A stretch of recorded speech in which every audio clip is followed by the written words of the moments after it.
Comrade Commander, special guests, members of the VFW Post 1915 Auxiliary, ladies and gentlemen, what a privilege it is to be here in this uniform today. What honor it is to speak to you on behalf of the memorial of our post here today. The dedication of our monument for VFW Post 1915, Towner Little Bear Arnold. If everyone would please rise, Isaac Brown will now sing the National Anthem.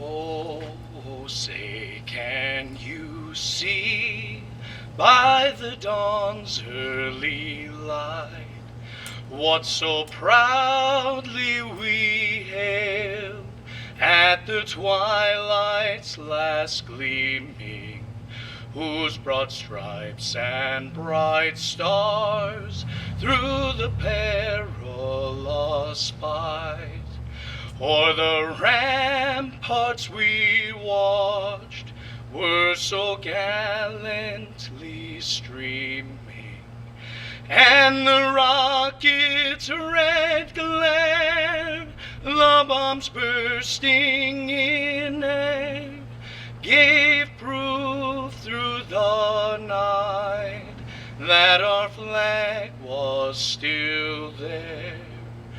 Oh, say, does that star-spangled banner yet wave o'er the land of the free and the home of the brave?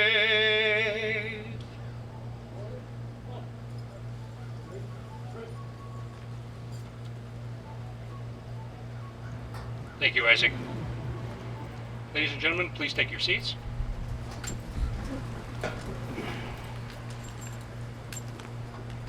Well, we couldn't get a better weather day today. Something we had to postpone from last year. Third time is a charm. We picked 3 different dates, and this was the date we finally ended on, so I was a little nervous last night with the rain, but it held off, so thank you. VFW Post 1915 was actually chartered twice. Our first charter was in 1930. We suspended the charter for this little thing called World War II.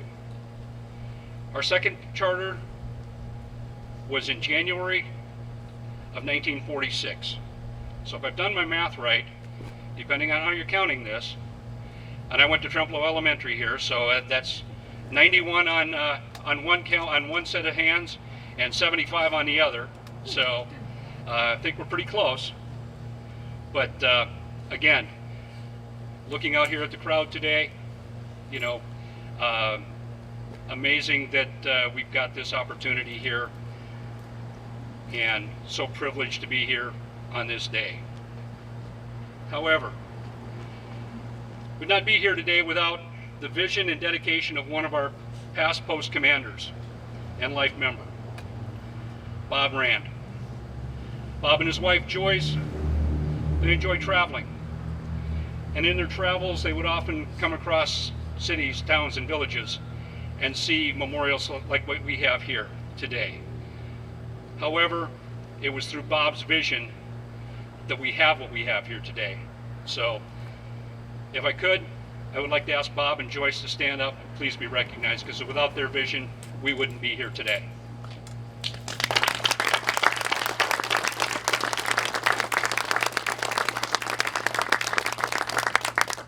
Thank you.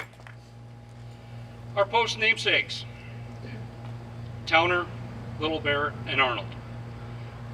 Today we're joined by a celebration of special guests. Down in the front here, I have Thurman and Janice Towner representing the Towner family. Thurman and Janice.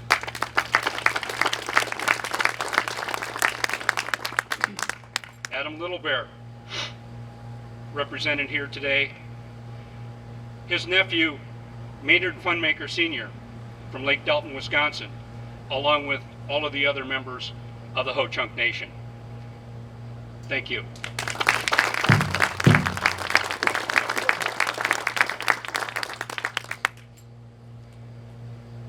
Robert Bobby Arnold, represented here by his sister Bonnie, as well as a number of other attendees that have come from a distance. And I'm probably going to butcher a few of these names, but that's okay. You know, I recognize most of them are Marines, so they won't know if I'm mispronouncing their name anyway. Mario Inzuma from San Ysidro, California. Jim Smith from Mobile, Alabama.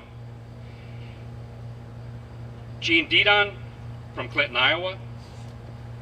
Harold Richmond from Wapaka, Wisconsin. Tom and Phyllis Eichmann from Hager City. And Guy McWayne from Toma. Thank you all for being here and celebrating this day with us. Why are we here today? Well, we've got the memorial dedication. But more than that, these represent names of this town that we call home.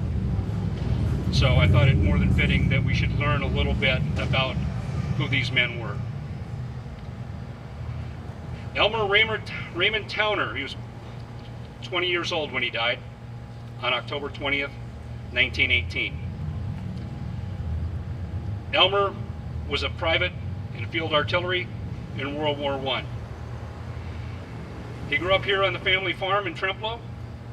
He graduated from Healy Memorial High School in 1917. He had two brothers, Lloyd and Carlton. Both of them volunteered ahead of him in World War I. He had a sister, Margaret. His parents pleaded with him not to go, not to enlist. That's fairly common. Many of us have gone through that same role, either as the one that's wanting to volunteer or the parent that is trying to talk you out of it. He was stationed at Camp Stewart near Newport News, Virginia. And at that time, Newport News, Virginia was about the size of Winona. I don't know if anybody's been out to Newport News, Virginia lately, but it's a little bit bigger. They kind of build a lot of our submarines out at Newport News. He spoke of the YMCA with a theater and canteen while he was at Fort Stewart, or Camp Stewart. Now, those of you that don't know what a canteen is, it's not something you're drinking water out of. The canteen back then was generally a snack bar, a place where you could go get refreshments and the like. Also had a billiard hall, like a lot of small towns did at that time. Nearby was the Y where mothers, sisters, and sweethearts saw their men off. In his final letter home, he spoke of loading gear onto the troop transport trains and then marching all day, 26 miles. Is that where they come with the marathon, 26 miles? They marched the troops that far? I don't know. They just had 2 sandwiches for the day. That's a long hike on 2 sandwiches. The Army motto of the day was make or break. They aren't going to break me, he said. I'm not coming home until we win, and I'm never going to regret volunteering. And when this is over, he promised to come back to the family farm. As he was about to ship off to France and join his older brothers, he was stricken with pneumonia. He fought a brave fight, but ultimately his life was cut short at 20 years old. At this time, I'd like to ask Thurman to come forward and read the final letter that was sent home from the family, or to the family, I should say.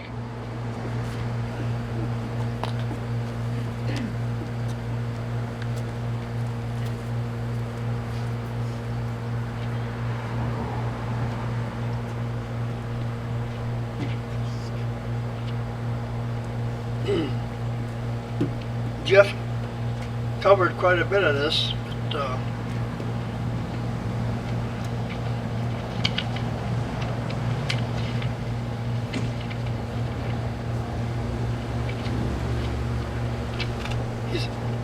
he starts off with his letter saying, "You will see my address has changed. It's been changing all day. We were 3 hours before the first break of dawn started getting ready. We bundled our blankets and heavier equipment into our shelter. We have hooked it 26 miles since the time, and now through about to eat 2 sandwiches each. From what I have seen of camp, I shall like it. For one thing, we are in a civilized country. The camp is on the edge of the Newport news. Bustle, the woods and the swamp. All one could see around us was soldiers. There's the fine YMCA theater, canteen, and billiard hall. A large. All the mothers and sweethearts were saying goodbye. I'm not coming home until the war is won. I tell you one thing. I'm going to be alive the day the peace is made, and I'm coming home as soon as I'm discharged from service. There's not going to be a flaw in my kind in my service record. Last but least, I'm going to back to the farm. One thing more, I've never regretted volunteering. The Army motto is make it or break, and I'm showing him the first as I can think it can break it. He seemed very happy what he did, and it's too bad he had to die so young. Thank you. Thank you, Raymond. Adam Little Bear Jr. was 25 when he died on August 10th, 1945. Adam Little Bear Jr. was private first class in the United States Army. He was also in the Army Air Corps Ordnance Section. He was a proud member of the Ho-Chunk Nation. His Ho-Chunk name was Raising Wings. He had a family, his wife Anna, his mother Ellen, brother Harvey, sisters Lena, Lucy, and Mary. At 25, Adam was quite old for a World War II veteran. He was inducted on November 3rd, 1941. That's a nice way of saying he was drafted, as near as I've been able to figure that one out. He served in various Pacific campaigns and in China, in New Guinea, Papua New Guinea, Luzon, Philippines, which is where his life was taken before him on August 12, 1945.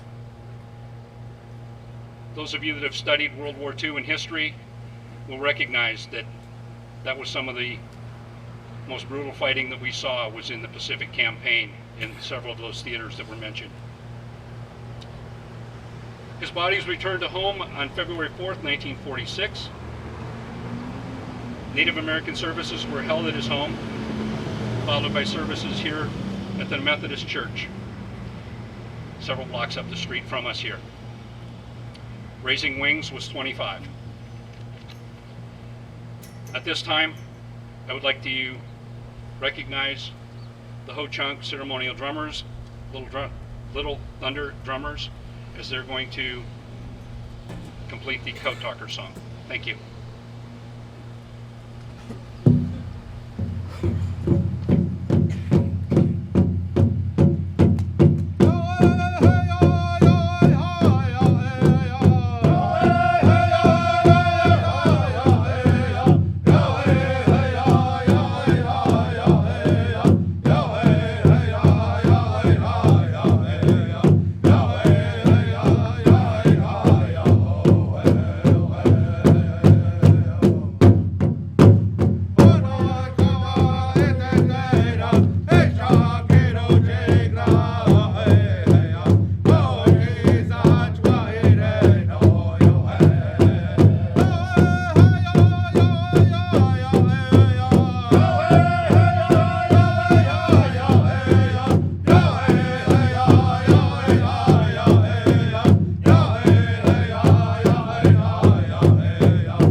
most appropriate because Adam was a code talker.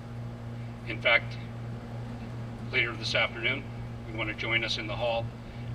There's a medallion that is recognized for the code talkers, and as well as his flag that was sent home with him.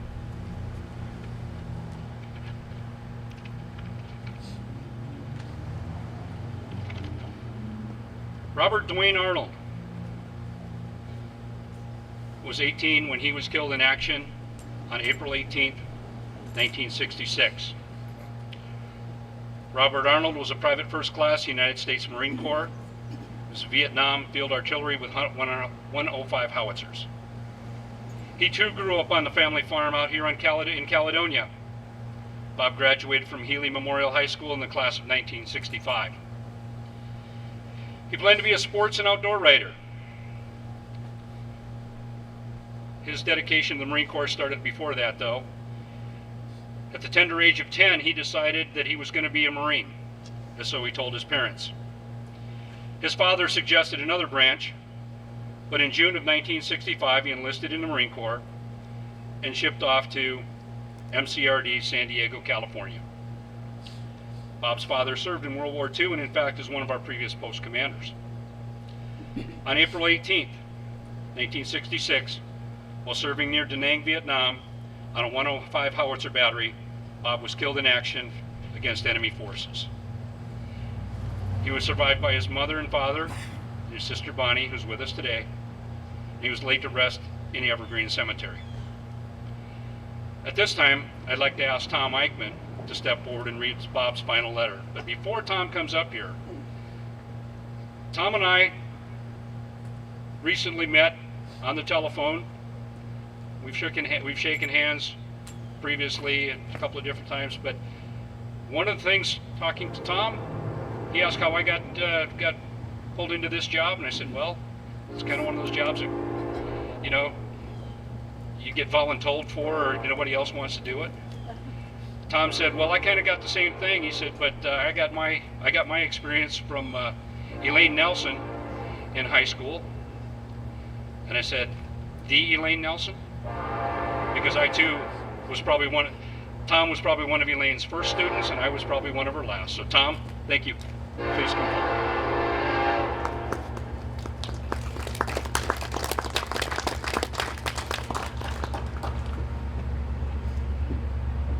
Thank you, Jeff. Yes, the Elaine Nelson. I have a number of classmates out here today that thought she was the greatest. There's one particular classmate out here I see that really didn't care. Anyway, Bonnie asked me to read this letter. It's dated February 26, 1966. There's a few innuendos in here that hopefully will not embarrass anybody or sound racist. It's written by a combat veteran, and I'm going to read it verbatim. February 26, 1966. Dear Dad, Mom, and Bonnie, an awful lot has happened since my last letter, and I only wish that this last week could be eliminated completely. Our battery made another emergency landing by helicopter in the VC-infested area. We paid for it this time. About 3 nights ago, Alberson got hit. A grenade went off 6 feet away from him. He shattered his jaw, busted an eardrum, and gave him a bad concussion. He'll be fine, but he's really a mess. Yesterday, my squad of 13 men went on patrol and walked smack dab into an ambush. We paid for this one this time. Doc Beers got hit in the head and died before the chopper got there. If you could see his face, it would make you sick. Berkheimer also got hit in the head. A good buddy of mine, Owens, was hit 3 times in the chest. Believe it or not, I wasn't scared. I was so mad, I almost cried. Our squad leader, Sergeant Kovalin, did cry. They pinned 3 other guys and me down with a machine gun. We fought our way out of it and across the damn river where we set up flanking fire. We killed 6 VC, and a Huey got 5. I never thought we'd get out of there alive, but didn't care after my buddies were hit. I think I killed my first VC in that fight. He was about 50 yards out behind a bush. I emptied a magazine into it. I never saw him again. Two guys. I lived here 18 years and I never get used to that train. Two of the guys in the squad are getting Bronze Stars. In my opinion, every Marine in the squad deserves one. It was quite an experience for me, but I got a score to settle. So if they send me back to Vietnam next year, I'm going to come as a grunt. So I can get some of those backstabbing bastards. As far as I'm concerned, the grunts are the core. Today we came aboard ship. We're landing somewhere around Da Nang. Tomorrow we should be setting up an artillery battery. I hate the artillery, and I'm going to get out of it when I come home. It's easy to transfer to the grunts, and that's where I want to go. I hope things are going fine with you back home. Don't worry about me. After I've lived through that ambush, there isn't a zipperhead alive that can kill this kid. Take it easy and write soon. Signed, Bob. PFC Robert Dwayne Arnold, A Battery, 1st Battalion, 11th Marines, 3rd Division, 3rd Marine Division, 3rd MAF. Killed in action April 26, 1966. This letter was written in February of 1966. Bob Arnold joined the Marine Corps senior year of high school with school classmates, myself, Charles Holly, and Bob Meyer. He died in small arms fire when Alpha North was overrun. He was 3 months short of his 19th birthday. A lot of you don't know this, and please, Bonnie, correct me if I'm right. Your father had to sign for Bob to go in the Marine Corps, correct? Bob went into Corps at 17 years of age, and his dad had to sign for him to go in. These three gentlemen we're paying tribute today, signed a check, which all of you guys have done, to the United States of America, giving up to and including your life. For that, I thank every one of you that out here that's a veteran. Every one of you. We're here today because of our predecessors and you guys. Thanks a lot.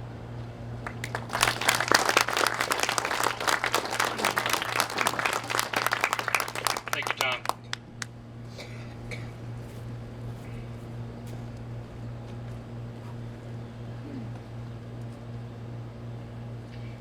Today we dedicate the Post Monument behind me. The monument is over here. The monument has depictions of our Post namesakes, as well as the names of the class of 1965, who, along with the Ho-Chunk Nation, have generously donated to make the memorial possible. The class of 1965 holds a special significance to me, because I'm a member of the class of 65 as well. I was born in 1965. Those members of the class of 1965, if you would please stand so we could recognize you as well.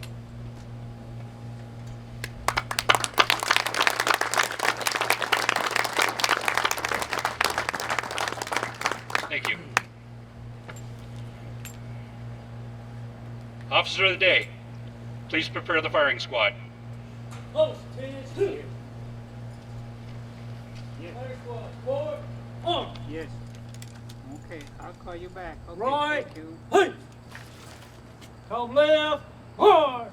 Left, left, left, right, left, left, left, left, right, left, left, left, left. Come left, march. Left, left, left, come left, march.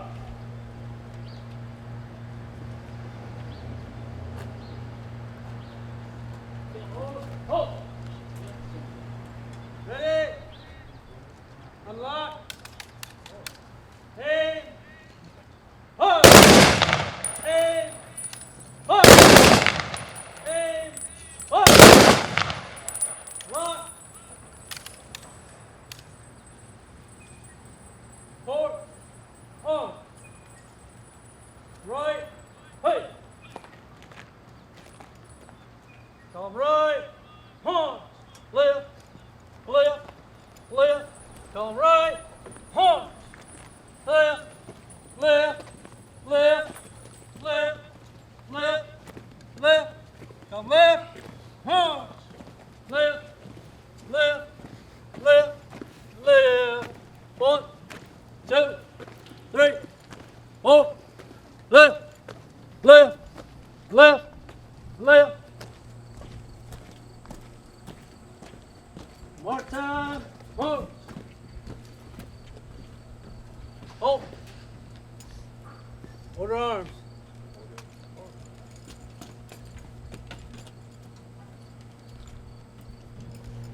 Comrade Chaplain, if you could join me for our closing prayer.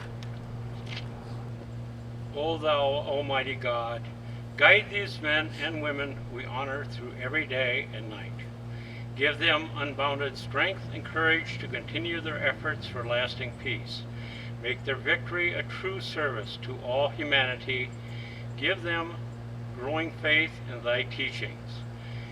Make them thy chosen servants to carry on forever a victorious crusade against all evil forces seeking to destroy that which is just and good in the hearts of men and women. Help them to bring brotherly love to all lands. Bless and comfort those whom they have left bereaved. And finally, O God, help us to increase our spiritual unity and our love for all. In reverent humility, we ask these blessings. Amen.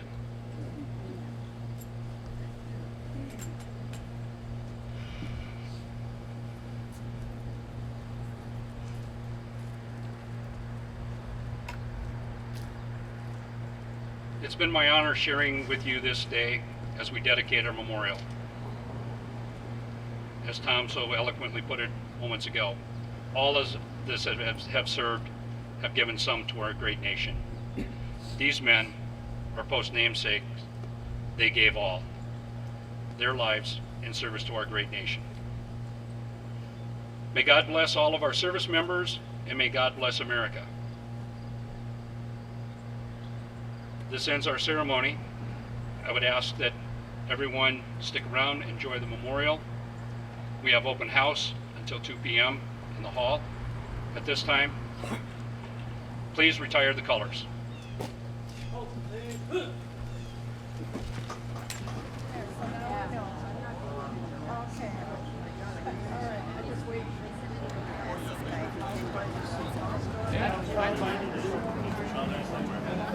You guys have the cutest great-grandchildren I have ever. I are showing.